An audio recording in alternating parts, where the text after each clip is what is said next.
जब 19 बार paper leak होता है तभी होता है। नियम कानून तो होते हैं, नियम कानून का पालन करना चाहिए। लेकिन जब मुख्यमंत्री, मंत्री सब यह सोच लें कि बड़े मगरमच्छों पे कार्रवाई नहीं करना है, कानून का राज स्थापित नहीं करना है, वो यही सारी बातें और यही सारे मुद्दे आपको दूसरे राज्यों को आधार बनाकर घेरते हैं। वो कहते हैं यूपी में पर्चा लीक होता है, गुजरात में पर्चा लीक होता है, मध्य प्रदेश में बेरोजगारी पर्चा लीक की बात होती है, उसमें वहां पर आपका स्टैंड अलग होता है। नहीं, कांग्रेस की पार्टी एक तो झूठ बोलती है, झूठ बोलने की फैक्ट्री कोई है तो कांग्रेस पार्टी है, और झूठ के फैक्ट्री के सरगना कोई है तो राहुल गांधी जी हैं। लगातार झूठ बोलना, आंकड़ों के साथ बात करो ना। मध्य प्रदेश और उत्तर प्रदेश में पेपर कब लीक हुआ है? अगर गलती से भी एक बार पेपर लीक की संभावना होती है, अगर ऐसे केस आता है तो उस पर त्वरित कार्रवाई करके दोषियों के खिलाफ कार्रवाई होती है, जिसे आगे कोई सपने में भी ना सोचे कि पेपर लीक होगा। लेकिन यहां पे पेपर लीक हो रहा है, सरकार के मंत्री उसमें मिली भगत है, कार्रवाई हो नहीं रही है, युवाओं के भविष्य पे हथौड़ा चलाने का काम हो रहा है, तो युवाओं का विश्वास उठ चुका है। आप मुद्दे उठा रहे हैं चुनाव में, लेकिन उसके साथ ही सीबीआई, ईडी, आईटी डिपार्टमेंट, इन सब के छापे भी पड़ रहे हैं, और कांग्रेस पार्टी कह रही है बड़े स्ट्रैटेजिकल छापे हैं, सिर्फ कांग्रेसी नेताओं के घर पे पड़ते हैं आपके। वो भी चुनाव लड़ रही है, आरोप कांग्रेस का। ठीक है, उनसे पूछे कि सरकारी जो सचिवालय था किसका था? सचिवालय में अगर सोने की सिल्ली पकड़ी जाती है, सोने का ब्रिक पकड़ा जाता है, सचिवालय के अंदर 2.5 करोड़ रुपए पकड़ा जाता है, तो देश में पहली बार इतिहास में ऐसा हुआ होगा कि सेक्रेटरिएट में, राजस्थान सरकार के सेक्रेटरिएट में सोने की सिल्ली पकड़ी जाती है और 2.5 करोड़ रुपए मिलता है। तो इसके बारे में तो बताना चाहिए किस प्रकार से गहलोत जी के साथ। लाल डायरी भी बनाई है आप लोगों ने, वो भी बहुत चुनाव में चर्चा में। ये राजस्थान की जनता को मालूम है किस प्रकार से माइनिंग माफियाओं ने लूट मचाई, और वह लूट का हिसाब किताब दर्ज जो है और लाल डायरी में है। और लाल डायरी कांग्रेस के मंत्री लेके आए और उसमें काले कारनामे हैं। हमारी सरकार बनते ही लाल डायरी का पूरा इंक्वायरी कराएगी, एसआईटी बनाएगी, और जो भी करप्शन में इन्वॉल्व हैं उनके दोषियों के खिलाफ कार्रवाई करने का काम बीजेपी की सरकार करेगी, क्योंकि जनता का पैसा लूटा है, इसको छोड़ेंगे नहीं। इस चुनाव में राम मंदिर, सनातन हिंदू धर्म, इसका भी खूब जिक्र हो रहा है, और आरोप वही कांग्रेस का जो हमेशा से लगता है कि मुद्दों का अभाव है, ध्यान भटकाना चाहते हैं, इसीलिए इन सब का जिक्र करना पड़ रहा है। यह कांग्रेस आज नहीं 2500 साल से यही बात करती है कि सांप्रदायिकता की बात करते हैं। कांग्रेस हमेशा तुष्टीकरण का काम करती है। आप बताइए कि रामनवमी पे डीजे पे प्रतिबंध कौन लगाया, और डीजे पे भजन कौन चलेगा? अरे प्रभु राम के भजन कर रहे हैं तो आप डीजे पे ये पूछने का क्या अधिकार है कि यही भजन चलेगा, इसके अलावा भजन नहीं चलेगा, इसकी अनुमति लो? ये देश में कहीं ऐसा हुआ है? कहां हुआ है? ऐसा कहां हुआ? राजस्थान में ऑफिशियल सर्कुलर जारी हुआ कि अगर आप रामनवमी पे जुलूस निकालते हो तो उसमें भजन कौन सा चलाओगे, उस भजन की अनुमति लो। ये राजस्थान में गहलोत सरकार ने किया है, इससे बड़ा कलंक का काम क्या होगा? अब मुद्दे तो बहुत है यहाँ पे। मुद्दे तो हम लोगों ने युवाओं के पेपर लीक से लेकर किसान कर्ज माफी, करप्शन, सारे मुद्दे लेके चल रहे हैं। आज आपका संकल्प पत्र सामने आया है, उसमें आपने युवाओं को 2.5 लाख रोजगार देने की बात की है, ये कैसे संभव होगा? देखिए, यह संभव तभी हम इसलिए संभव करेंगे कि हम तथ्य के आधार पर जवाब दीजिए। कहा कैसे जनरेट होगा रोजगार, क्या मॉडल है आपका? मैं बताऊं। देखिए, 350 बिलियन डॉलर की इकोनॉमी अगले 5 साल में बनाएंगे।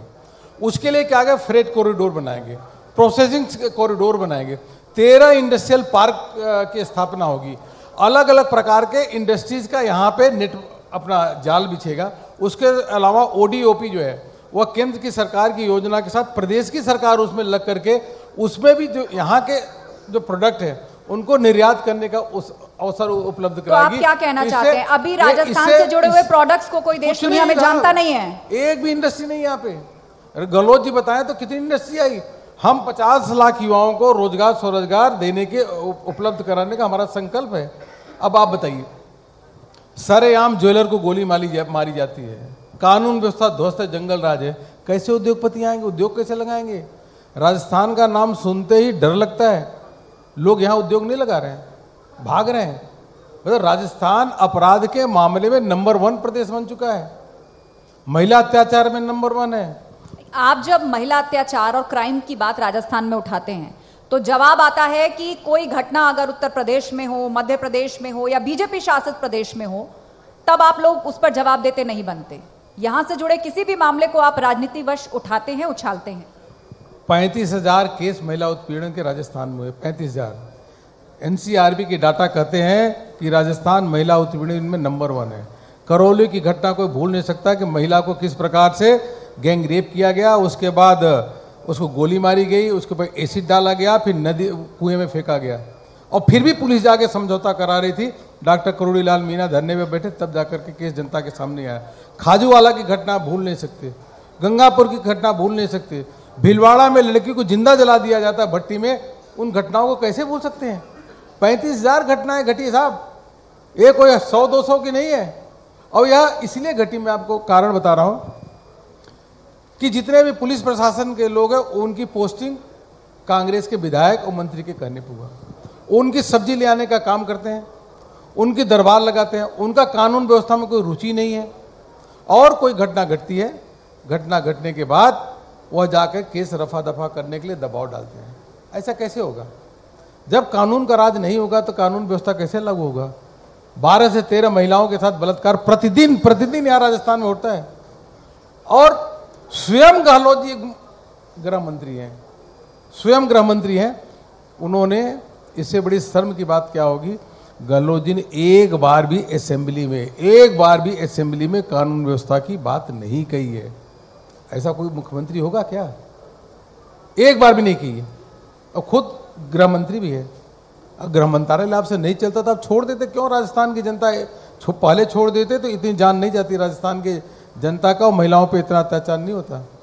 हमारी सरकार बनते हैं, हम एंटी रोमियो स्क्वाड बनाएंगे, महिला बटालियन तैयार करेंगे, महिलाओं की पुलिस चौकी स्थापित करेंगे, और जैसे उत्तर प्रदेश में वैसे यहाँ पे राजस्थान में लागू करेंगे कि रात को 12 बजे भी कोई बहन बेटी सड़क पे निकले, किसी की हिम्मत ना हो उसकी ओर अंगुली उठा करके देखे।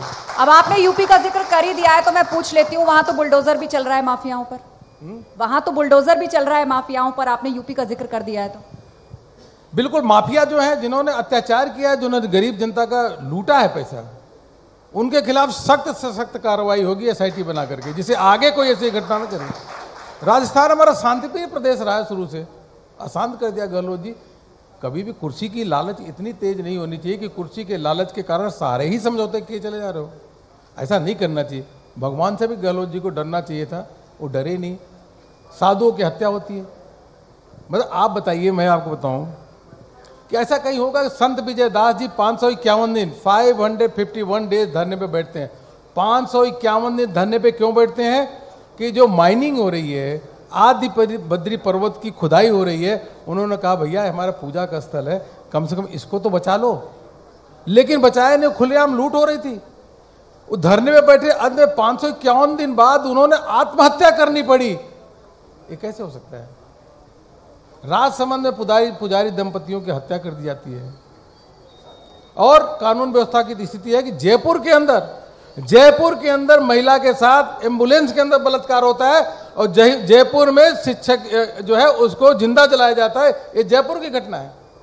और जयपुर के आसपास की घटना है, महिला बकरी चलाने जाती है तो उसके पैर में कड़ा होता है, वो पैर को काट लिया जाता है, क्योंकि कड़े के लिए फिर भी कार्रवाई नहीं होती। ये इतनी घटनाएं अगर मैं बताऊं